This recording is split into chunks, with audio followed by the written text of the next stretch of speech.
श्रीहरी विष्णू आपल्या सगळ्यांना माहिती आहे की अधिक महिन्यामध्ये विष्णू भगवानांचं स्मरण केलं जातं. ओम नमो भगवते वासुदेवाय नमा या मंत्राची चॅन्टिंग केली जाते. कर्मकांड म्हणजे आपण जे दान देत आहे तेच आपल्याला मिळणार आहे. अशा भरपूर काही गोष्टी या अधिक महिन्यात होतात. मग आजच्या या व्हिडिओमध्ये मी आपल्याला सांगणार आहे की अधिक महिन्यामध्ये आपल्याला काय उपाय करायचा आहे की ज्याने आपल्याला धन लाभ होईल, सुख, समृद्धी, वैभव या तिन्ही गोष्टी आपल्याला मिळतील. पण लक्ष्मी माता कशा प्रकारे प्रगट होणार? आपल्याला एक मातीचा दिवा घ्यायचा आहे. तुम्ही संध्याकाळच्या टाइमला उपाय करू शकता, शुक्रवार, पौर्णिमा, मंगळवारी, पण आता अधिक महिन्यामध्ये कोणत्याही दिवशी करा.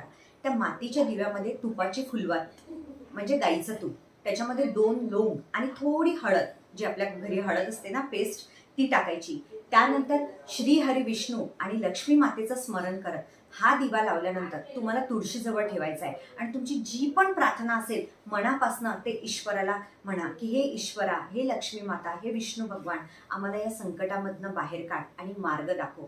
बघा, पैसा ईश्वर देणार नाही, पण कुठनं काहीतरी होऊन तुम्हाला मार्गदर्शन मिळेल. म्हणून तुम्ही जो पण उपाय करता तर फील असं करायचं की माझं हे काम झालंय आणि होणारच.